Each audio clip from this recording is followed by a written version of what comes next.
요즘에 아토피가 워낙에 많잖아요. 네. 그래가지고 어른 아토피도 많고 애들도 워낙에 어릴 때부터 아토피가 많은데 우리 애기도 첫째 애기가 돌 지나서부터 엄청 아토피가 점점 더 심해졌어요. 그러니까 처음에는 그냥 건조하게 아니면 좀 빨갛게 좀 태열처럼 이렇게 생기다가 이제 아토피로 변화되면서 우리 애기가 돌쯤 될 때는 등짝에 무슨 정말 동전만한 크기로 동글동글하게 이렇게 물집이처럼 잡히더니 피딱지가 생기고 덩어리로 이렇게 딱지가 생기는, 진짜 괴롭거든요 애들이. 그래가지고 애들이 너무 괴로우니까 엄마도 너무 괴롭고, 그래서 아토피 있는 엄마도 힘들고 애기도 엄청 힘든 게 진짜 이런 아토피예요. 그러면은 대부분 이런 아토피가 뭔가부터 이제 좀 우리가 알아야 되는데, 이런 거를 자가 면역 질환이라고 이야기를 해요. 정상적인 면역 상태가 아닌 거죠. 그러면 아토피는 면역이 강하다 약하다 어떤 거다? 약하다. 약하다라고 생각하거든요. 근데 오히려 너무 현명하지 않게 강해져 버리는 그런 느낌이에요. 그러니까 무슨 말이냐면은 우리 몸에 나쁜 항원이 딱 들어와. 그러면 항체가 걔를 잡아먹으면 되거든요. 그래서 나쁜 아이를 잡아먹어야 되는데 오히려 이 항체가 너무 많이 배출이 되면서 내 몸에 있는 정상 세포를 막 공격하는 그런 게 바로 자가 면역 질환이에요. 그러니까 스스로 건강한 세포까지 자꾸 공격하는 게 바로 자가 면역 질환인 거거든요. 그래서 우리가 이렇게 자가 면역 질환은 면역 상태가 현명하지 않게 지금 조금 어려워진 상태구나 이렇게 알면 되고요. 어떤 질환들로 생기는가를 보게 되었을 때는 이렇게 됩니다. 우리가 이제 흔히 볼 수 있는 게 아토피, 그죠? 어떻게 보면은 자가 면역 질환들 중에서 가장 그나마 가벼운 거라고 느낄 수 있어요. 왜냐면은 크론병, 이게 장 상태, 장 안에 염증이 엄청 생기고 궤양성 대장염이나 이런 분들 저도 주변에 계시거든요. 그리고 주변에 보면 백혈병, 다발성 뇌로 가는 자폐증, 그리고 굉장히 류마티스 관절염, 그리고 섬유 근육통, 이게 천식, 이렇게 굉장히 많은 질환들이 자가 면역 질환으로 있는 거예요. 그러니까 항체가 공격한다 그랬잖아요. 그러면은 피부로 공격하면 아토피, 기관지로 공격하면 천식, 코 쪽으로 공격하면 비염, 관절로 공격하면 류마티스, 이렇게 되는 게 자가 면역 질환인데요. 이렇게 악화되고 있는 요인이 지금 잘 나와 있어요. 스트레스나 아니면은 호르몬 불균형, 이런 거는 조금 어른이 되면서 아토피가 되는 사람들은 식습관이나 아니면 생활 스트레스 이런 걸로 인해서 많이 다시 올 수가 있어. 그런데 아이들, 아주 어린 아이들은 왜 그런가를 보면요, 우리가 학습을 해보면은 엄마의 뱃속에 있을 때부터 그때부터도 조금씩 중금속이나 환경에 대해서 작용을 받기 시작해요. 그리고 우리가 POPS라 그래가지고 우리가 환경 호르몬들, 그리고 장누수라고 하는 게 장의 점막 부분, 장벽에 있는 점막이 건강하지 않고 흘렁해짐으로써 우리가 먹은 섭취한 음식들이 그렇게 장에서 벽에서 그냥 막 쏟아져서 들어가 버리는, 그러면은 분별력 없게 장으로 나쁜 것들, 중금속이나 나쁜 음식들에 있는 모든 것들이 내 세포로 흡수가 돼버리기 때문에 더욱더 공격을 많이 받게 돼요. 그래서 정말 장 체크를 되게 많이 해줘야 되거든요. 그래서 저는 제 아이를 어떻게 했는가를 볼 때 내적과 외적으로 나눠서 해줘야 돼요. 내가 이렇게 이름을 좀 다르게 쓴 이유가 있어요. 외적으로는 케어해준다, 좀 돌봐주는 개념으로 하는 거고, 내적으로는 조금 더 관리 차원에서 체계적임이 되게 필요해요. 그래서 바깥에서 케어해주고 내적으로 체계적으로 관리를 해주는 게 되게 중요해요. 그래서 우리가 한번 가볍게 먼저 외적인 거를 보도록 할게요. 저는 이제 아기 피부, 이제 피부 질환에 대한 문제이기 때문에 아기 피부에 닿게 되는 그런 세제들에 대해서 먼저 생각을 했어요. 그래서 보통의 잔여물이 남아있는 이 옷감 같은 경우는 오히려 내 피부, 안 좋은 아토피 피부에 자극을 일으키기 때문에 잔여물이 전혀 남지 않고, 그리고 아미 세제를 제가 바꾼 이유는요, 생분해성이야. 그래서 환경에도 전혀 오염을 시키지 않고, 그리고 내 잔여물이 전혀 남지 않는 이러한 세제에 대한 특징을 제가 보고 나서 먼저 피부에 닿는 것부터 먼저 바꿔줘야겠다라고 생각했어요. 그래서 맨 위에 있는 제품 같은 경우는 아이들부터 어른들까지 다 공통으로 쓰는 제품이에요. 그래서 얘가 3kg에 4만원대인데 우리는 숟가락이 굉장히 작기 때문에 이 3kg짜리를 사면은 거의 한 8개월에서 1년 이상을 쓰게 돼요. 그래서 경제적으로도 굉장히 좋고요. 그리고 돌 정도 되는 아이들에게 쓰는 세제 없나요? 라고 하는 엄마들이 있다 보니까 베이비 액트 세제를 따로 이렇게 만들어줬어요. 얘 같은 경우는 우리가 구삭둥이라 그러죠. 만삭을 채우지 않고 9달 정도를 채우고 나오는 게 구삭둥이라 그러죠. 그 아이에게도 임상실험이 된 세제. 그래서 좀 돌 정도까지는 우리가 조금 더 좀 아이를 관리하고 싶다 그러면은 베이비 액트 세제를 써주고요. 그리고 그 이후로는 저 위에 있는 걸로 같이 써줘도 충분히 건강하게 우리가 케어할 수 있어요. 그리고 유연제, 우리가 이제 부드럽게 하려고 엄마들이 유연제를 쓰는데 대부분 어떤 거 쓰나요? 뭐 예를 들어 향이 좀 좋은 걸 고르죠. 근데 향이 좋은 거를 고르면요, 인공향 같은 경우는 아이들의 호흡기를 통해서도 뇌로 바로 가게 되어 있고, 면역 질환에 굉장히 또 안 좋은 게 인공향이에요. 그러니까 인공향성도 되게 안 좋아요. 그래서 화장품도 그렇고 세제도 그렇고 화장품 뭐 향수나 이런 것들도 인공향으로 만든 거 저는 굉장히 비추. 근데 아메이커 액체 세제가 여기 뭐야 유연제 같은 경우는 자연향 꽃 100%, 그래서 이 자연향으로 만든 유연제다 보니까 다른 타사들 거보다는 훨씬 더 좀 약하게 느껴질 수가 있어.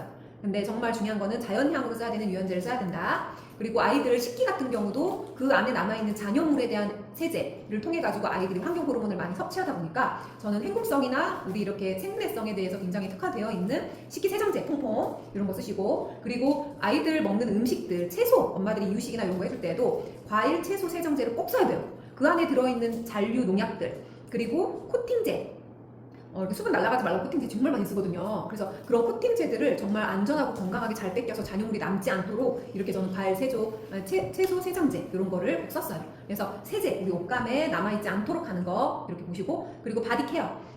아이들 건조하기 때문에 엄마들이 특히나 바디 로션, 크림 같은 거 진짜 많이 발라요. 근데 이런 거 바를 때도 아까 좀 전에처럼 인공향에 대한 지식이 없으면 정말 엄마들이 아무거나 바를 수가 있거든요. 그래서 정말 이 약산성, 피부에 맞는 pH에 대한 약산성을 가지고 우리가 바를 수 있는 우리가 G&H 라인 요 이제 바디 케어 제품들도 진짜 좋아요.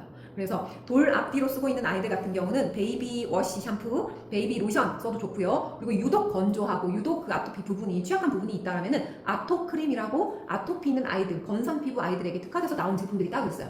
그거를 조금 더 겹으로 발라주면 좋고요. 그리고 너무 돌 이상이다, 그리고 뭐 한 2돌 이상이다 라고 하는 아이들은 오른쪽에 나와 있는 보습력이 굉장히 강하게 되어 있는 바디로션, 바디워시 이렇게 바르시면 좋아요. 그리고 내가 립밤을 여기다 넣어놓은 이유가 있어요. 우리가 겨울 정도 되면은 남자들도 그렇고 입술 되게 많이 트잖아요. 그러면은 립밤 얘 효과 진짜 좋아요. 근데 얘가 정말 그런 뭐 인공에 대한 뭔가 합성제가 없이 립밤이 너무 좋다 보니까 저는 가지고 다니면서 우리 애기가 건조한 부분이 있어, 유독 건조한 부분이 있어, 그러면은 저거 이렇게 발라줬어요.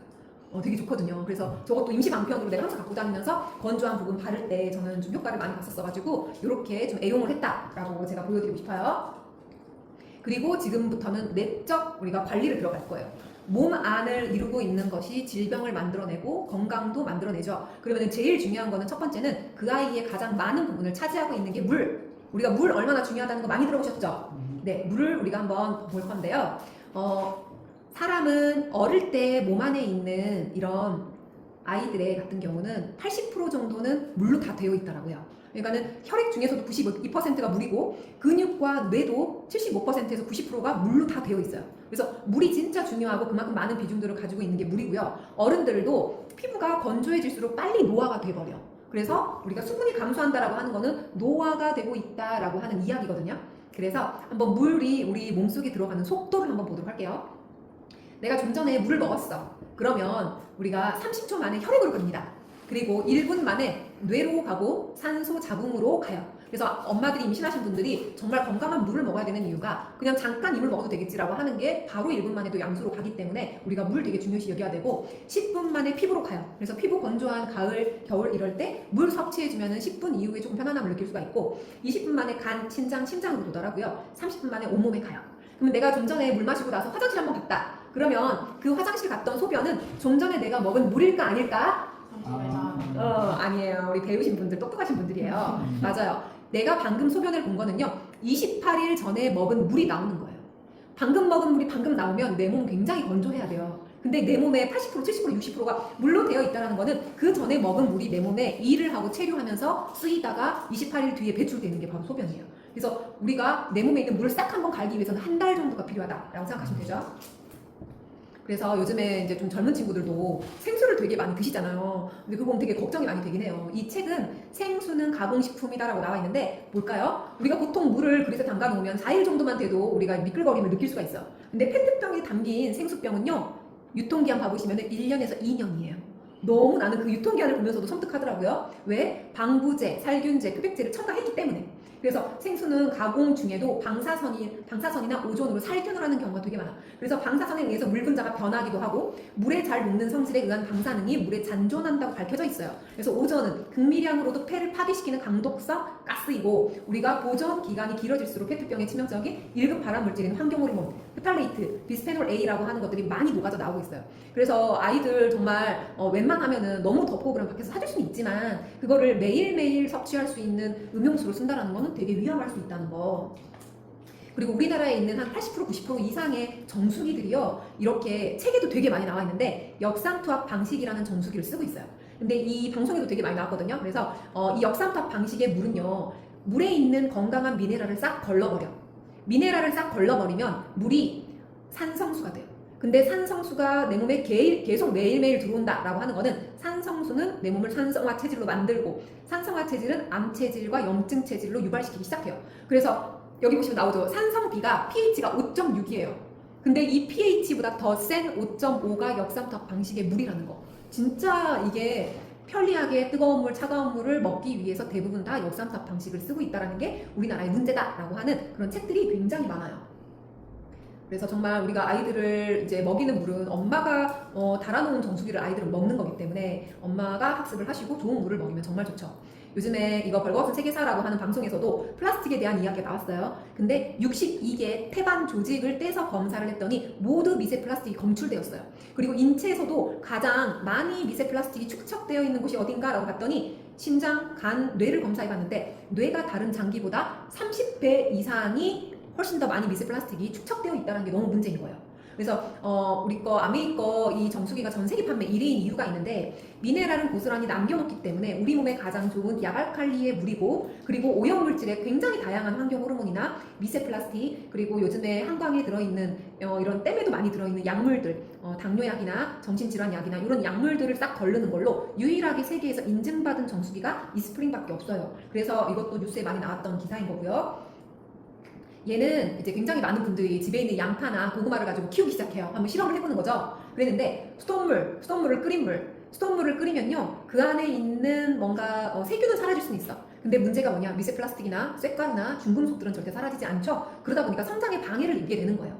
그리고 역삼탑 방식은 어때요? 이 안에는 건강한 미네랄이 없다 보니까 또 건강의 성장에 방해를 받게 되고, 근데 이스프링 같은 경우는 아까 말한 건강한 미네랄과 산소는 그대로 담겨 있고 없어야 되는 미세 플라스틱이나 중금속들 이런 오염물질들은 깨끗하게 걸러주기 때문에 이런 양파나 고구마마저도 성장하는 속도가 굉장히 다르죠. 그러니까 얘도 하물며 그러하는데 우리가 매일 먹는 그런 물을 내 아이에게 준다고 할 때 그게 정말 내 몸에 많은 질환들을 유발시킬 수 있는 게 바로 물이라는 거. 그리고 이제 두 번째로 우리가 내적 관리를 해야 되는 게 장 이야기를 할 수밖에 없어요. 아까 굉장히 많은 아토피는 우리가 이런 말이 있어요. 장이 뿌리다. 그래서 장이 받아들이는 대로 내 몸이 변화되기 시작한다고 얘기를 하거든요. 그래서 저는 장을 정말 잘 케어를 해야 된다고 생각하는데요. 유산균, 우리가 보통 바깥에서도 유산균이 좋은 거 먹어야 돼 라고 이야기를 하다 보니까 이렇게 많이들 먹게 돼요. 안 먹는 집은 거의 없는 것 같아요. 근데 유산균도 보통에 그냥 유산균이 있고 그 유산균을 검사를 해봤더니 균주가 달라.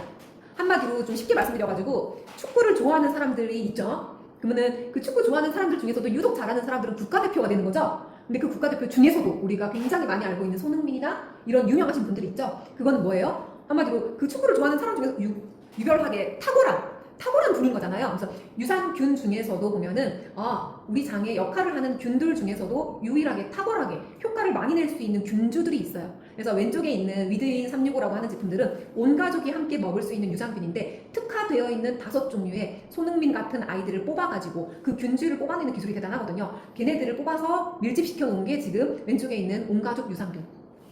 그래서 석 달치는 12만 원이고 한 달치는 45,000원이고요. 그리고 오른쪽으로 넘어왔을 때 우리가 뉴트리 키즈 이뮤니티 플러스라는 제품이 있어요. 이런 거는 좀 아이들에게 좀 중요하다고 생각하면서 아연도 조금 더 많이 들어있고 그리고 면역 기능을 좀 올려줄 수 있도록 면역력에 좀 특화되어 있는 그런 균주들을 좀 모아놓은 거예요. 그래서 아이들 먹일 때 이것도 되게 좋습니다. 그리고 오른쪽 밑에 있는 거는요, 그로잉랩 스타터팩이라고 하는 건데 이거는 우리가 여기 그 다음 설명해 드릴게요. 뭐냐면은 마이크로바이옴이라고 하는 단어 들어보셨나요? 네. 들어보셨을까요? 또? 네, 안 들어보신 분도 많으신데 대단하세요. 네, 이 마이크로바이옴이라는 게 뭐냐면 미생물이에요. 근데 우리 장 속을 가만히 봤더니 장 속에 굉장히 많은 균주들이 살고 있더라. 근데 그 균이 굉장히 다양한데 사람마다 다 다르게 살고 있는 거야. 그래서 그 균이 살고 있는데 그 마이크로바이옴의 생태계에 따라서 이 사람이 앞으로 어떤 질환들이 생길 것인지도 보이기 시작하는 거예요. 그래서 이렇게 보시면은 이 오른쪽에 나와 있는 지오셉 대표님에 대한 영상도 많이 있는데요. HM 파마라고 하는 회사가 미생물쟁이들이 모여서 우리가 사회에 뭔가 좀 이로운 부분을 한번 만들어 보자라고 하는 회사였었어요. 애기 회사, 신생 회사. 그랬는데 아메이가 이분들의 마인드를 마음에 잡고 손을 잡으면서 우리가 함께 이 마이크로바이옴 시장을 한번 키워보고 싶다라고 하면서 아메이에서 지원을 엄청 많이 해준 거예요. 그래가지고 이분들이 아메이와 손을 잡으면서 데이터베이스를 구축하기 시작해요. 왜냐면은 사람의 변을 가지고 그 사람의 미생물을 봐야 되는데 데이터베이스에 수치를 올리기가 어렵잖아요. 네. 변 좀 주세요 이러기가 어렵잖아요. 근데 아메이는 워낙에 애용하시는 분들이 많다 보니까 이렇게 신제품이 나왔을 때 굉장히 많은 사람들이 스타트를 하기 시작해요. 그러다 보니까 미국 보건국에서도 가지고 있는 데이터베이스보다도 우리 지금 이 HM파마스에서 아메이를 통해서 갖게 되는 그런 사람들의 미생물의 데이터베이스가 훨씬 높아져 버린 거야. 그래서 지금 뉴스도 굉장히 많이 나오고 있는데 이 HM파마스에서 이렇게 미생물을 검사할 수 있는 기술력, 그 기술력을 아메이로 처음에 스타트를 했기 때문에 20년 독점 계약을 한 거예요.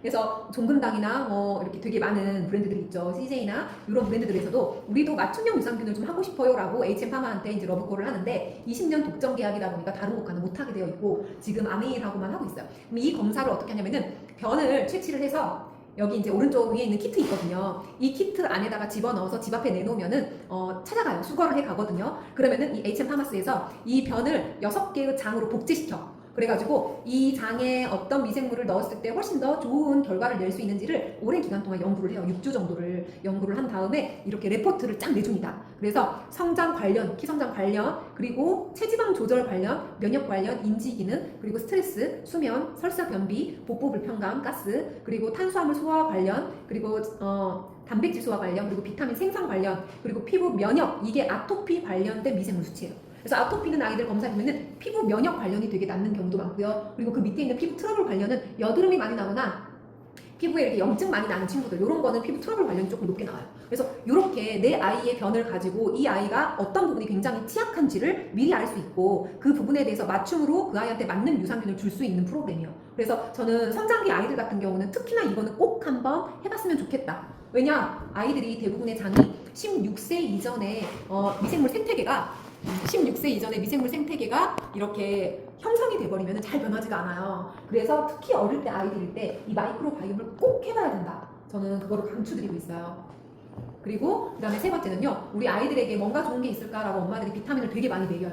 근데 그저께 텐텐 뉴스 나왔죠. 거기 안에 이물질에 대한 거에 대해서 나왔는데요. 진짜 우리가 건강 생각해서 먹는 건데 오히려 모르고 먹으면 독이 되는 경우가 되게 많아요. 그래서 천연 비타민이라고 하는 거는 야채, 과일에서 가지고 있는 고유의 성분의 영양소를 먹는 거. 근데 합성 비타민 같은 경우는 석유 안에서도 분자 구조를 떼올 수가 있어. 비타민과 유사하게. 그리고 옥수수 전분, 그리고 이런 GMO 옥수수 전분에서도 우리가 비타민에 대한 분자 구조를 떼올 수가 있거든요. 그래서 그걸로 만드는 게 대부분의 약국 비타민이라고 보시면 돼요. 그래서 오른쪽에 본 것처럼 천연 비타민이 합성 비타민보다도 몸 안에 훨씬 더 많은 흡수를 하고 효능을 낼 수 있다라고 하는 게 나와 있고요. 그리고 이렇게 기사도 많이 나왔었죠. 옛날에는 석유에서도 이렇게 분자 구조를, 비타민 구조를 떼왔는데 요즘에는 유전자로 조작이 된 박테리아, 그리고 GMO 옥수수에서도 굉장히 많이 이렇게 분자 구조를 떼와서 비타민이라고 하는 정제를 만든다라고 하는 거. 그래서 얘 같은 경우는 우리 몸에 흡수가 잘 안 되기도 하고 내 몸에 배출되는 과정에서 독소를 많이 유발시킬 수도 있다라고 하는 것들이 이렇게 찾아보시면 굉장히 많이 나와 있어요.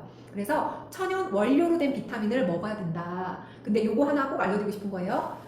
야채, 과일에서 우리가 색깔 영양소라고 하는 게 있죠. 그 색깔 영양소를 꼭 먹어야 돼 라고 하죠. 사과도 껍질 깎고 먹지 말라고. 껍질이 제일 좋은 거다라고 얘기를 하죠. 그 이유가 뭐냐면은 인간 같은 경우는 햇빛이 너무 뜨거워. 그러면은 그늘로 숨습니다. 근데 과일이나 풀들은 숨지를 못해요.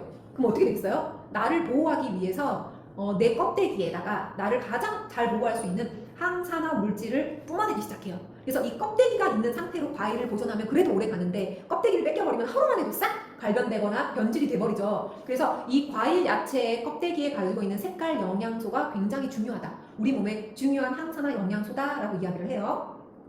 그래서 뉴트릴라이트의 가장 큰 특장점은 뭐냐면은 4대 유기농 농장을 보유하고 있고 그 유기농 농장에서 키우고 있는 식물 색깔 영양소를 골고루 다 넣어놓은 영양제를 우리가 먹을 수 있다라고 하는 거예요. 그래서 이 셀렌보고 박사님, 칼렌보고 박사님께서 이렇게 많은 이렇게 식물들을 연구하시면서 필요한 식물들을 점차 유기농법으로 키우기 시작했어요. 그래서 여기 보시면은 굉장히 많은 지도에서 찾아봐도 지도에서 볼 수가 있어요. 구글 지도에서. 그래서 4군데 유기농 농장을 보유하고 있고 이 지형과 기후에 따라서 허브식물 아니면 열대식물 이렇게 나눠가지고 필요한 작물들을 키우고 있어요. 그래서 유튜브에서도 유틸라이트 농장이라고 찍어보시면은 그 영상이 엄청 많아요. 그래서 농장을 직접 볼 수도 있고요. 그리고 가장 뉴트릴라이트 많이 지금 판매되고 있는 제품이 더블엑스죠. 이 더블엑스는 식물 영양소 그거를 가장 밀집시켜 놓은 제품이라고 보면 돼요. 그래서 골고루 종합적으로 식물 영양소를 다 집어넣었다. 그래서 이 DNA라고 하는 우리의 세포까지도 건강하게 만들어줄 수 있는 제품으로 뉴스에 나온 게 2015년도. 이때 삼성 우리 암센터나 이화여대 공노랑 교수님이나 이런 분들께서도 간담회 하시면서 이 더블엑스가 얼마나 좋은 제품인지, 우리 DNA를 보호하고 우리가 유미적으로 임상실험이 되었다라는 것들이 기사에서 많이 나왔어요. 그러면은 아이들 것도 똑같이 그렇게 건강하게 만드는 게 너무 중요하겠죠. 보통의 아이들의 영양제 같은 경우는요, 어떻게 만드느냐. 아까 말한 분자구조, 합성 분자구조를 그냥 먹일 수가 없잖아요. 그러다 보니까 설탕 많이 집어넣고요, 향료 집어넣고, 그리고 색소 집어넣고, 우리가 애들이 먹을 수 있도록 추잉추잉 같은 느낌으로 만들어. 그러니까 그게 아이들에게 먹였을 때 안 좋은 게 훨씬 더 많다는 거예요. 그래서 저는 제가 이거를 처음 배우고 나서 텐텐을 어머님이 이렇게 사주셨는데 먹이기가 좀 애매하더라고요. 알고 나니까 너무 감사한 마음으로 받았지만, 그래서 제가 텐텐 같은 경우를 뜨거운 물에, 우리가 이제 그때 투명한 컵에다가 넣어놓고 뜨거운 물에 담가놓은 거야. 하고 하루 이상 지났는데 그 텐텐이 갈색이거든요. 그 갈색 물이 녹아가지고 유리컵 겉면에 그 테두리 면에 착색이 돼버린 거야. 그 정도로 그 색깔, 착색 이렇게 되는 부분들이 합성 요소가 너무 많이 들어있기 때문에 아이들 영양제 정말 잘 먹여야 돼요. 여기 보시면은 성장기 아이들 맞춤에 맞춰서 설계가 되어 있고, 유기농 농법으로 키운 이 뷰툴라이트에 있는 그 원료를 그대로 담아놨고요. 매월마다 25,000번의 테스트를 해요. 그리고 매년마다 50만 번의 품질 검사를 하는 거예요. 그래서 전 세계 건강기능식품에서 1위인 이유는 비타민, 미네랄은 당연하지만 식물 색깔 영양소를 골고루 다 담아놓은 유일한 제품이기 때문이에요. 그래서 한번 보도록 할게요. 아이들이 좀 삼킬 수 있다라고 한다면 저는 왼쪽 위에 있는 오른쪽 팩으로 되어 있는 이뮨업 팩을 추천해줘요. 여기는 그 어른들도 먹을 수 있고, 그리고 이제 삼킬 수만 있으면 아이들이 먹을 수가 있는 더블엑스, 아까 말한 종합 비타민제 더블엑스와, 그리고 아이들 비타민C를 조금 더 넣어놨어요. 항산화 부분. 그리고 눈에 좋은 우리가 DHA가 들어있는 오메가도 같이 들어있어요. 그래서 저거는 세트 제품이라고 보시면 돼요. 그래서 저거는 삼킬 수 있는 아이들 같은 경우는 저거를 꼭 먹을 수 있도록 저는 하는 편이고, 만약에 못 삼킨다 라고 하면 오른쪽 위에 있는 뉴트리 키즈 비타민 제품이 있어요. 이거는 아까 말한 더블엑스를 아이들이 먹을 수 있도록 씹어서 먹을 수 있도록 해놓은 제품이다 보니까 이렇게 그냥 사탕처럼 좀 씹어서 먹는데 뭐 인공 설탕이나 이런 게 전혀 없어요. 그리고 자연 그대로의 단맛이 들어있기 때문에 아이들 어릴 때 먹이면 저는 좋다고 생각해요. 만약에 한 7살 정도 돼가지고 막 사탕이나 아이스크림이 너무 입맛에 배어버리면 이거 못 먹어, 잘 맛없다고. 그래서 어릴 때부터 오히려 이걸 잘 먹는 아이들은 바깥에 있는 단 음식을 오히려 잘 안 먹게 되더라고요. 그래서 뉴트리 키즈, 우리가 종합 비타민, 미네랄, 식물 영양소를 골고루 담아놓은 제품이다. 그리고 그 밑에 있는 프로틴 벨이라고 하는 제품이 있어요. 얘는 단백질이거든요. 단백질은 우리 몸의 세포를 만드는 가장 근본적인 원료. 그래서 단백질을 건강하게 먹어야 되는데, 아무래도 고기도 물론 먹이긴 하겠지만 고기 안에는 뭐 예를 들어 성장 촉진제나 항생제나 이런 게 많이 들어있잖아요. 그래서 저는 고기를 조금 줄이고 아이들을 식물성 단백질로 내 몸에 필요한 아미노산들이 다 들어올 수 있는 이걸로 조금씩 먹이기 시작했어요. 그리고 애들 예를 들어서 오메가, 좀 눈이나 뇌에 대해서도 엄마들이 좀 걱정하신다라고 하는 분들은 이제 추가적으로 좀 오메가 젤리 맛이거든요. 좀 레몬 맛이거든요. 그래서 이것도 좋아하시고, 그리고 장 건강 중에서 아까 유산균을 배웠는데 식이섬유도 되게 중요해요. 왜냐면은 식이섬유라고 하는 거는 내 장 속에 있는 노폐물을 빼주는 1차적인 되게 고마운 아이야. 그래서 이 식이섬유를 잘 먹으면 애들이 바깥에서 막 과자 먹고 아이스크림 먹고 하는 그 부분들을 조금 커버해서 빼줄 수 있도록 해주는 게 식이섬유이기 때문에. 그리고 우리가 장 속에 나쁜 유해균들이 많거든요. 근데 그 유해균이요, 내 몸에 식이섬유가 없으면 장 벽면에 있는 점막을 긁어먹기 시작해요. 그러면 장 누수 증후군이 더 오기 시작해. 그래서 식이섬유가 되게 고마운 아이거든요. 그래서 장 건강에 유산균과 같이 좀 짝꿍처럼 먹일 수 있는 아이다라고 보시면 돼요. 요거는 뭐냐면은 제가 이제 첫째 아기를 키우고 이제 둘째 아기도 낳았어요. 그랬는데 제가 같은 그 병원에서 산부인과에서 아기를 낳고 같은 선생님한테서 아기를 낳았어요. 근데 제가 첫째 아기를 임신할 때는 수돗물을 끓이고 먹였었어. 내가 태아에 있을 때부터 수돗물을 끓이는 걸 먹었고, 아기를 낳아서도 젖병을 타줄 때도 수돗물을 끓인 걸 먹였어요. 무지해가지고 내가 너무 좀 생각하면 미안하더라고요. 그리고 나서 이제 아이가 너무 아토피도 걸리고 아프고, 왜 그런지 나는 너무 무지해서 모르고, 그럴 때 이제 아미하는 언니를 만났는데 그 언니가 그런 얘기를 하는 거예요. 물부터 바꿔야 된다. 정말 건강하게 아이를 키우기 위해서 물부터 바꿔야 되는데, 어떤 사람이 아미 거 물을 먹고 나서 양수가 되게 깨끗하다는 얘기를 들었다는 거예요. 근데 제가 그 소리를 듣고 좀 안 믿겼어. 그죠? 왜냐, 그게 보이나 싶기도 하고, 그리고 어떤 쌤들마다 말하는 쌤도 있고 안 말하는 쌤도 있으니까 잘 안 믿었어요. 근데 이제 물 정수기 공부를 하다 보니까 되게 잘 만드는구나를 제가 알게 되면서 이스프링을 달았어요. 그리고 나서 한 달 뒤에 임신이 됐어요. 둘째 기가. 아까 우리가 물이 내 몸에서 체류하다가 나가는 기간이 한 달이라 그랬죠? 진짜 신기하죠? 한 달 뒤에 딱 임신이 된 거예요. 그래가지고 애기가 이제 배가 점점 부르고 이스프링을 먹으면서 이제 내가 유틸라이트를 내 몸에 막 부으면서 애기가 이제 컸는데 4, 5개월쯤 됐을 때 내가 이제 이거 양수 검사를 하고 갔어요. 그랬는데 그 선생님께서, 같은 병원 같은 선생님께서 하시는 말씀이, 양수가 유독 깨끗하시네요. 나한테 그러시는 거예요. 하고 내가 엄청 깜짝 놀라면서 그때 안 믿었던 그 말이 딱 기억나는 거예요. 하고 내가 바로 물어봤던 게 그게 보여요? 라고 그랬어요. 그랬더니 그 선생님이 투명도가 다르대. 양수가 깨끗한 거랑 탁한 거랑 투명도가 엄청 다르대요. 그래가지고 제가 엄청 깜짝 놀랐어요. 그리고 나서 이제 아기를 건강하게 낳았어요. 제가 둘째 아기를. 근데 첫째 아기는 낳았을 때부터 몸이 너무 안 좋았어. 이게 삐리삐리하고 아기가 좀 안 건강해 보였어요. 근데 둘째 아기는 내가 좋은 양수로 아기를 키웠고 그리고 내가 좋은 영양제를 뉴트릴라이트로 먹고 그 아이가 먹었잖아요. 그러다 보니까 아이가 처음 낳았을 때부터 정말 건강하고 지금 16살인데 한 번도 병원에 입원해 본 적이 한 번도 없어요. 걔는 감기 살짝 걸려면은 바로 영양제 먹으면 하루는 다 나서버려요. 그러고 나서 이제 애를 키우다가 어느 날 애들이 한 유치원쯤 갈 때쯤에 어느 날 EBS 방송 본 거야. 근데 EBS에서 그 박사님이 어떤 방송을 나가지고 말을 하는 거예요. 탯줄을 빼와가지고 봐봐라. 탯줄을 빼서 보면 그 아이가 뱃속에 있을 때 얼마나 건강하게 컸는지를 알 수 있다는 거예요. 그래서 내가 장롱에 있는 막 그 서랍에 있는 탯줄을 빼서 왔어요. 빼서 왔는데 깜짝 놀랐어요. 그분이 하시는 말씀이 뱃속에 있을 때 건강하지 않은 양수와 엄마의 탯줄을 통해서 영양소를 잘 받아들이지 못한 아이는 탯줄이 허물떡하고 얇대. 왼쪽 알겠죠? 그리고 정말 좋은 양수와 엄마가 잘 영양소를 섭취하고 나서 낳은 아이는 탯줄이 굉장히 시커멓고 두껍대. 오른쪽 딱 아이죠. 우리 둘째 애기 첫째 애기거든요. 이거 보면은 정말 다르죠. 내가 이걸 보니까 아, 왜 우리 아이가 그렇게 아팠는지부터 알겠더라고. 내 몸에 정말 많은 영양소가 부족했고 그리고 물이 건강하지 않은 물로 아이를 키우다 보니까 이 아이가 그렇게 많이 아팠구나. 근데 내가 물도 바뀌고 영양소를 내가 잘 먹이고 애기 태어나서부터도 내가 이유식 먹일 때부터 저는 갈아가지고 영양제 아까 말한 거 다 먹였거든요. 그러니까 애가 진짜 건강하고 잘 아프지도 않아요. 그래서 진짜 우리가 뭐 아토피는 물론이지만 아이의 키 성장도 그렇고 면역 성장도 평생 가져가는 거기 때문에 엄마가 잘 건강하게 배우고 나서 아이를 키울 수 있도록 그렇게 우리가 많은 정보를 함께 좀 나눴으면 좋겠어요. 이상 마치도록 할게요.